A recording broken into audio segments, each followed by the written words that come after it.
Richard, dois atores importantes na Europa. Um deles é a Alemanha. E o modelo econômico da Alemanha, pelo que entendo, é uma indústria movida por energia barata. Ele está essencialmente morto neste momento. E a França está afundando em caos político e fiscal.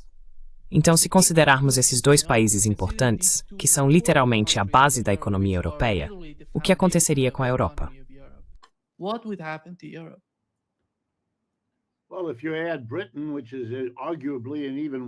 Bem, se você incluir a Grã-Bretanha, que está sem dúvida em uma situação ainda pior do que a da Alemanha e da França, e se essas são as três economias mais poderosas, não quero ser desrespeitoso, mas a Espanha e a Itália realmente representam outro tipo de economia europeia. Então, se a Grã-Bretanha, a França e a Alemanha estão enfrentando o tipo de dificuldade que estamos descrevendo, a Europa está em sérios apuros. A menos que, e isso retoma o ponto do Michael, a menos que tudo isso signifique que veremos retiradas sucessivas da Europa. Em outras palavras, Hungria, República Tcheca e outros podem seguir o mesmo caminho. Podem descobrir que não conseguem e não querem assumir os riscos que esses líderes, dependentes dos Estados Unidos, estão impondo e aceitando em nome da Europa e de seu futuro.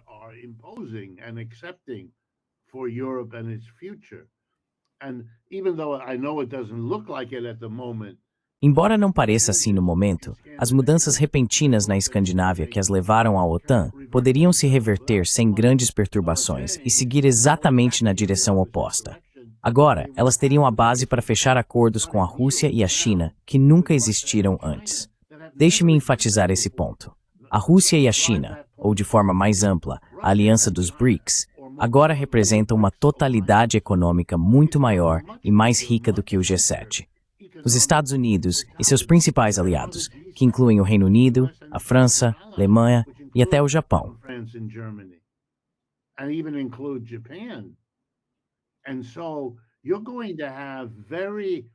E assim, haverá tentações muito fortes dentro da Europa para fazer acordos com a Rússia, a China e os BRICS. Todo tipo de acordo. Veja, a coisa vai um pouco na outra direção também. Deixe-me dar dois exemplos. Na última semana, o líder da Arábia Saudita, que faz parte dos BRICS, fez um grande acordo com os Estados Unidos. Certo, isso aconteceu. Ao mesmo tempo, a nova líder do Japão atacou a China de uma forma que os líderes japoneses normalmente não fazem. O que diabos ela está fazendo? Bem, ela faz parte desse tipo de dependência europeia em relação aos Estados Unidos. E em seu entusiasmo, sem pensar bem, ela provoca a China de uma maneira que não faz sentido.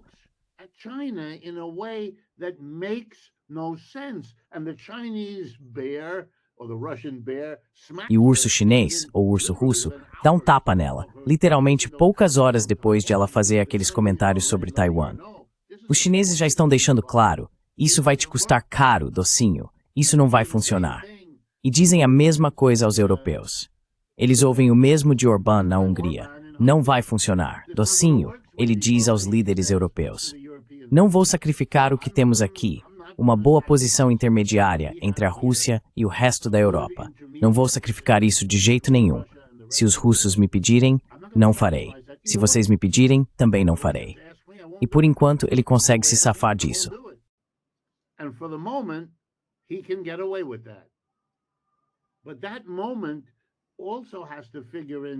Mas esse momento também precisa ser levado em conta pelos europeus, e ainda assim não se vê nenhum sinal disso. Ela diz, vou dar um jeito de contornar os limites da UE quando Orbán ameaçar vetar. Sim, mas o Sr. Orbán também pode dar um jeito, e todos os outros também. Isso é retórica vazia de pessoas em uma situação desesperada. Eu espero grandes mudanças na Europa, politicamente de baixo para cima, nas urnas, e à medida que for ficando claro que, se você tenta fortalecer suas forças armadas sem a base de um grande setor industrial, a própria militarização exigirá enormes importações. E essas importações vão custar caro. E como você vai pagá-las? Você não pode vender seu equipamento militar. Os russos, os chineses, os americanos e os israelenses estão à sua frente.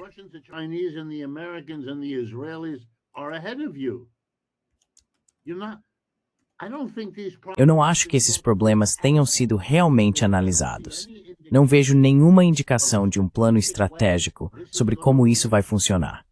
O governo alemão fazer grandes encomendas para a indústria bélica alemã é o primeiro passo. Como isso vai se desenrolar é o que precisa ser analisado. E eles parecem não querer fazer isso. Suspeito que seja porque não gostam de onde isso os levaria.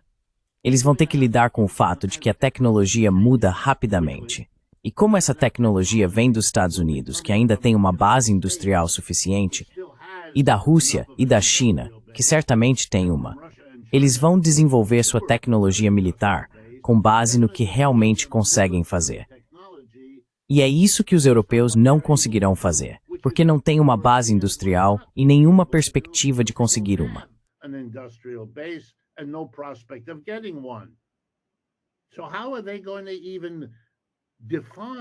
Então, como eles vão definir um caminho intermediário em relação aos armamentos? Eles vão ser um jogador periférico. Veja, os tchecos vendem muitas armas pelo mundo e os israelenses também vendem muitas armas. Mas eles não são potências como os Estados Unidos, a Rússia ou a China, e não vão ser. São coadjuvantes. É isso que os alemães acabarão sendo, um coadjuvante na indústria global de armamentos. Mas não era isso que a Europa foi.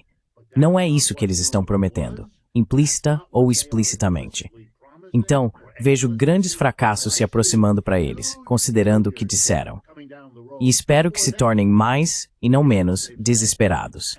E se eu olhar para os últimos 6 meses, acho que há muitas evidências de que o desespero já está chegando.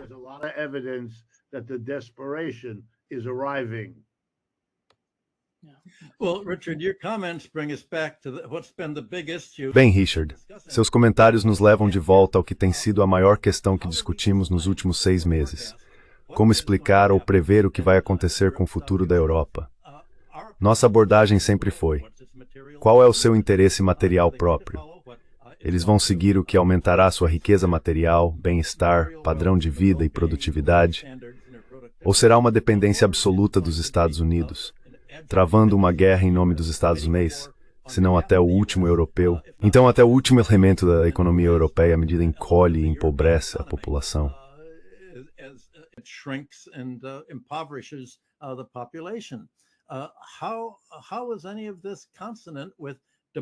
Como é que tudo isso é compatível com a democracia, deixando de lado o interesse próprio econômico e material? Bem, acho que a única maneira de conciliar isso, para aquele grupo militar neoconservador e realista, é tentar criar uma narrativa falsa, uma narrativa fabricada por meio da mídia pública, os jornais controlados pelos militares, as estações de rádio, as emissoras de TV.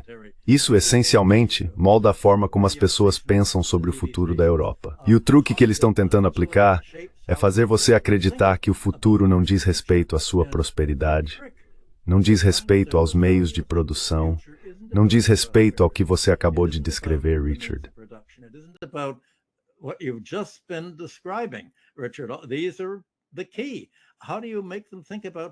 Esses são os pontos principais. Como fazer as pessoas pensarem em outra coisa? Uma das questões discutidas na última semana, especialmente, tem sido as decisões da Europa sobre inteligência artificial e o fato de que a principal área de crescimento na economia mundial parece ser a inteligência artificial, a computação e a produção de chips de computador para operar os sistemas massivos necessários à criação de IA para usos civis e militares. Bem, todos esses sistemas prestados for imunidade Child's That's one of the problems in the United States. How on earth can all of these magnificent... Como é que todas essas plataformas de inteligência artificial e redes sociais, como a NVIDIA, podem construir esses enormes projetos de computação se não houver eletricidade para fazê-los funcionar? E se eles vão funcionar com eletricidade, o que vai acontecer com as tarifas de energia que os consumidores precisam pagar para aquecer seus apartamentos e cozinhar? Bem, esse é o mesmo problema que a Europa enfrenta agora em relação aos consumidores. A eletricidade é um problema. E aí estamos novamente diante das consequências de a Europa ter cortado seu comércio de petróleo e gás com a Rússia. A Europa não tem isso. Os próprios Estados Unidos não têm isso. A China tem, em grande parte porque fez um enorme investimento em energia solar. E essa energia solar lhes dá um excedente de eletricidade para suas indústrias de inteligência artificial e computação. artificial intelligence computer industry. That is, the Americans are now noticing. Os americanos agora estão percebendo que, de fato, esse será um dos pontos-chave. Mas Donald Trump diz que há um juramento sagrado que ele fez, o de que a economia dos Estados Unidos é baseada e controlada pela indústria do petróleo.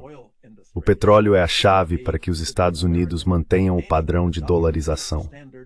Precisamos controlar o petróleo do mundo, isolando nossos aliados não apenas da Rússia, mas também da Venezuela, do Irã e de qualquer outro que não faça parte do nosso grupo.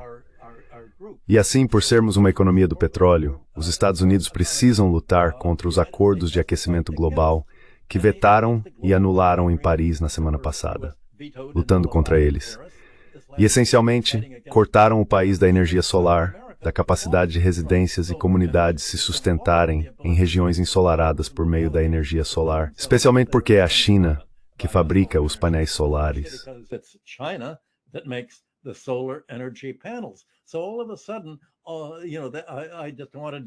De repente, eu só quis introduzir isso como um elemento em todo esse interesse próprio.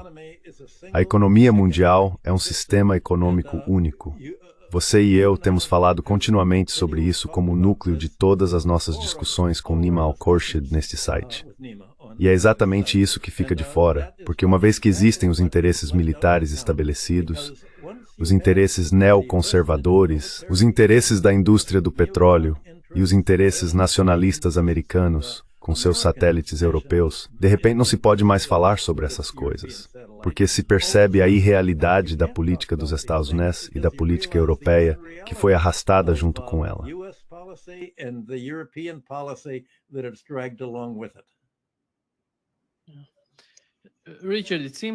Richard, me parece que a Europa está prestes a entrar em uma nova era de endividamento conjunto. Outra onda de empréstimos no estilo da Covid, desta vez em nome da Ucrânia.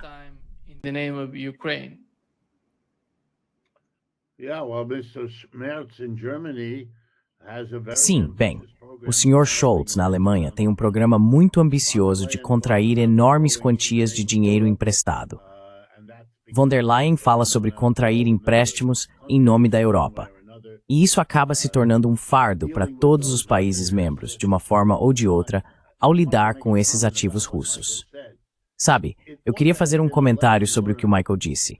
Deveria ter sido uma lição aprendida que depois da Primeira Guerra Mundial, quando se impôs uma enorme dívida de reparações à Alemanha, ao longo do tempo, isso gerou mais dificuldades para a Europa do que resolveu. E que se fez muito para provocar a Segunda Guerra Mundial, justamente pelas consequências de destruir a Alemanha e depois sobrecarregá-la com uma dívida impagável.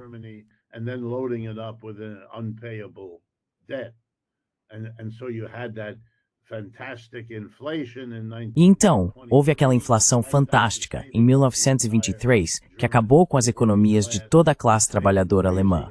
Isso os deixou loucos. Quero dizer, eles haviam perdido a Primeira Guerra Mundial. Depois foram arrasados pela inflação, 4 ou 5 anos depois. E então, 4 ou 5 anos depois disso, veio a Grande Depressão de 1929. Não é surpreendente que uma classe trabalhadora, que passa por 3 eventos traumáticos em 10 ou 12 anos, encontre um motivo para apoiar um sujeito de bigode vindo da Áustria que prometia tornar a Alemanha grande novamente. Estamos diante de compromissos muito, muito sérios. Uma estratégia que, segundo dizemos, não conseguimos ver como funcionaria, sendo financiada por um nível de endividamento que eles nunca haviam assumido antes.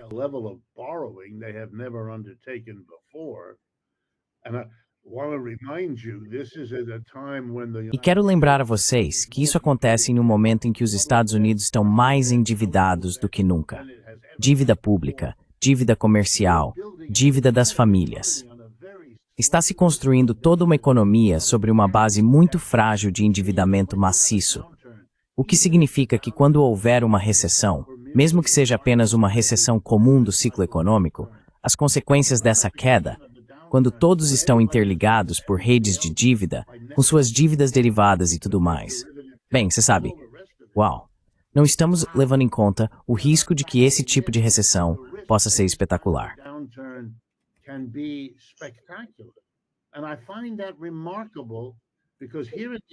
E acho isso notável, porque aqui nos Estados Unidos, apesar da narrativa do maravilhoso avanço lucrativo que a inteligência artificial representa, há realmente uma preocupação séria de que esteja se formando uma bolha no mercado de ações em torno disso.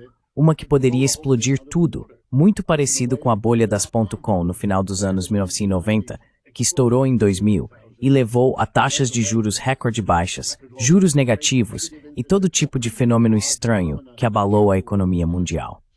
A ideia simplista de que podemos fazer esses planos em um capitalismo de cabeça para baixo, considero isso uma forma extraordinariamente perigosa de não encarar onde realmente estamos.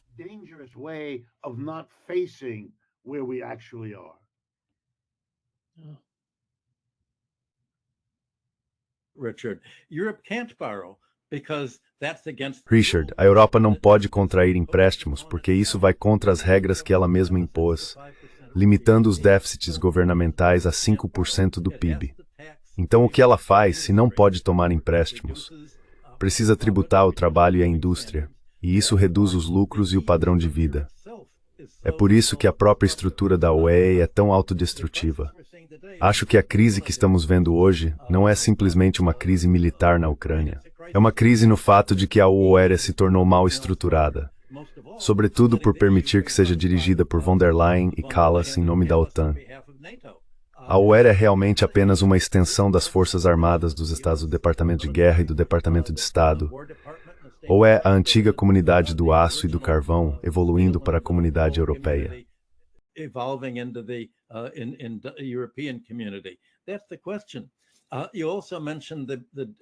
Essa é a questão. Você também mencionou com razão o problema para os Estados Unidos e o fato de que vai haver uma queda.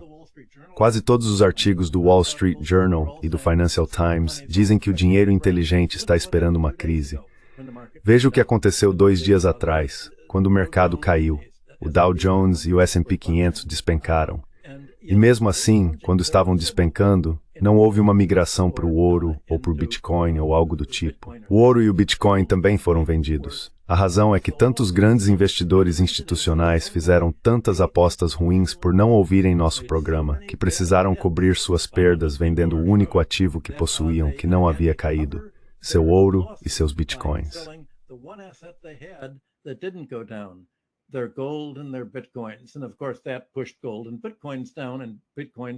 E claro, isso fez o ouro e o Bitcoin caírem, e o Bitcoin agora está em queda de cerca de 97%.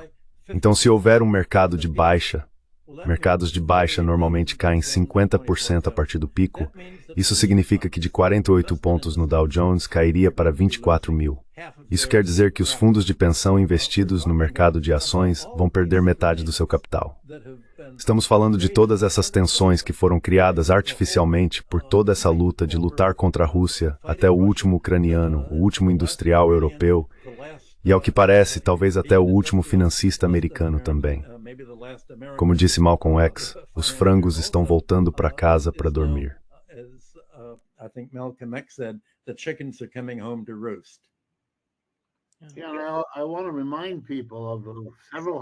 Quero lembrar as pessoas de vários séculos de história europeia, quando os europeus regularmente, de pequenas formas e depois de maneiras cataclísmicas, se destruíam militarmente uns aos outros.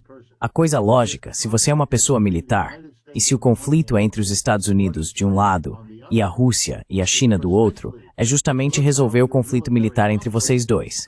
E isso seria na Europa. E fazer com que os europeus façam exatamente o que Michael diz, serem a Ucrânia do futuro. E eles não conseguirão impedir isso.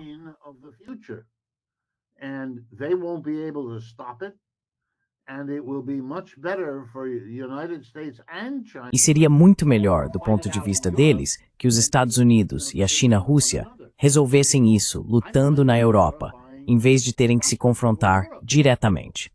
E sabe, acho essa uma perspectiva aterrorizante para a Europa.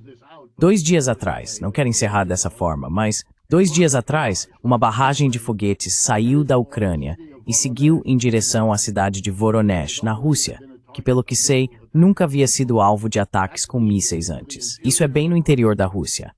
Os mísseis enviados eram mísseis americanos, ATACMS, que todos me dizem não poderem ser lançados pelos ucranianos, a menos que engenheiros e serviços de inteligência americanos trabalhem juntos para que isso aconteça. Os ucranianos não conseguem fazer isso sozinhos.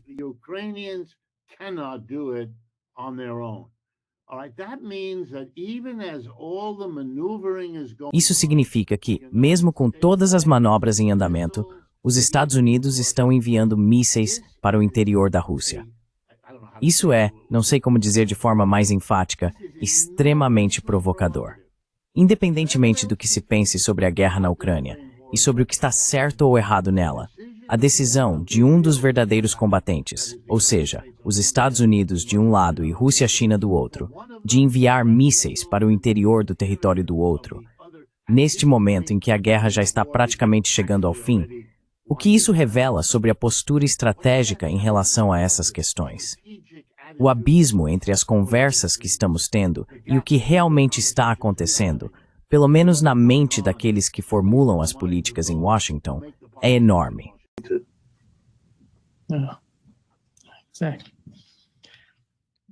Michael, seu microfone está desligado. Pode falar? Certo, não, você voltou. Você está aqui. Richard, essa é a grande questão. Você tem razão. E acho que é disso que nossos programas futuros vão tratar.